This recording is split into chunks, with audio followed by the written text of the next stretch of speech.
নিজেকে সরিয়ে নেওয়া মানে পরাজয় নয়, এটা এক ধরনের আত্মরক্ষা, আত্মসম্মানের ভাষা। একটা সময় ছিল মানুষকে ধরে রাখার জন্য প্রাণপণে লড়ে গেছি।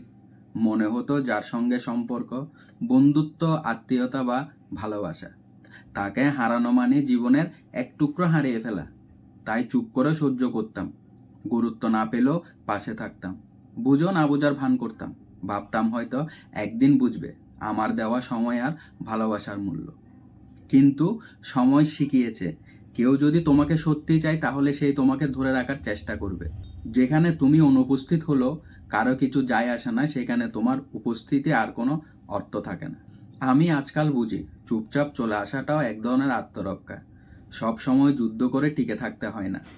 অনেক সময় নিজেকে সরিয়ে নেওয়াটা সবচেয়ে সাহসী সিদ্ধান্ত হয়ে দাঁড়ায়। কারণ গুরুত্ব চাওয়ার মধ্যে কোনো ভুল নেই।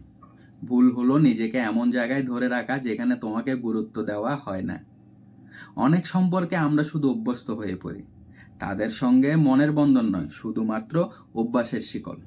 তারা ভুলে যায় তুমি কতটা সময় দিয়েছো, কতবার নিজেকে পেছনে রেখে তাদের গুরুত্ব দিয়েছো। আর তুমিও এক সময় ভুলে যাও যে তুমি নিজে কতটা গুরুত্বপূর্ণ। আমি এখন আর কারো উদাসীনতায় কষ্ট পাই না, বরং নীরবে সরে আসি। কারণ ভালোবাসাহীন উপস্থিতি ধরে রাখা আমার আত্মসম্মানের বিরুদ্ধে কাজ করে। কেউ কেউ ভাবে চলে আসা মানে দুর্বলতা, কিন্তু না।